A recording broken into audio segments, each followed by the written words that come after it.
বিষয় শিশুর ডায়রিয়া। শিশুর ডায়রিয়া বলতে আমরা কি বুঝি?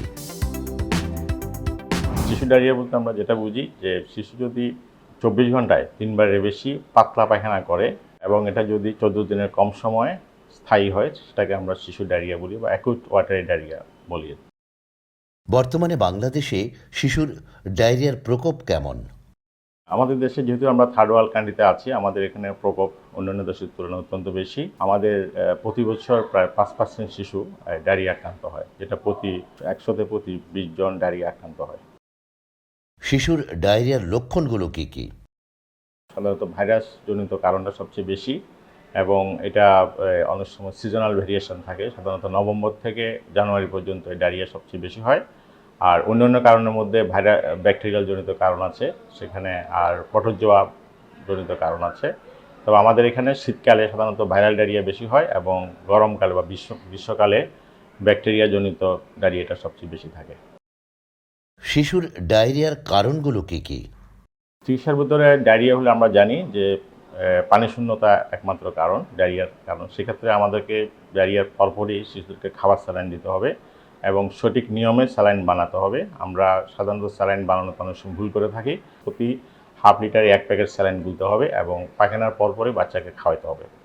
এবং যদি বমি থাকে সেক্ষেত্রে আমরা বমির ওষুধ বাচ্চাদেরকে দিয়ে থাকি।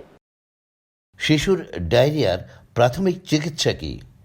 ডায়রিয়ার রোগীদেরকে সাধারণত যদি অতিরিক্ত বমি থাকে, সাধারণত বমি হলে বাচ্চারা খেতে পারে না এবং দ্রুত পানিশূন্য হয়ে যায় এবং স্বাভাবিক খানা তারা নিতে পারে না। যদি বাচ্চা নিস্তেজ হয়ে পড়ে এবং অতিরিক্ত বমি হয়, প্রস্রাব কমে যায়, এসব ক্ষেত্রে বাচ্চাকে দ্রুত হাসপাতালে আনতে হবে। শিশুর ডায়রিয়া হলে কখন শিশুকে ডাক্তারের কাছে নিতে হবে?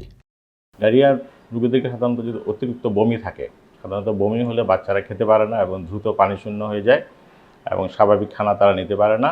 যদি বাচ্চা নিস্তেজ হয়ে পড়ে এবং অতিরিক্ত বমি হয়, প্রস্রাব কমে যায়, এসব ক্ষেত্রে বাচ্চাকে দ্রুত হাসপাতালে আনতে হবে। শিশুর ডায়রিয়ার চিকিৎসা পদ্ধতি কি?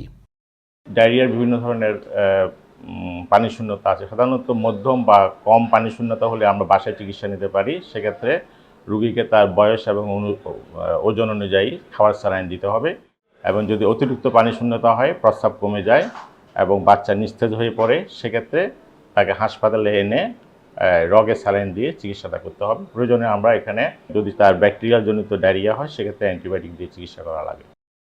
শিশুর ডায়রিয়া প্রতিরোধের উপায় কি?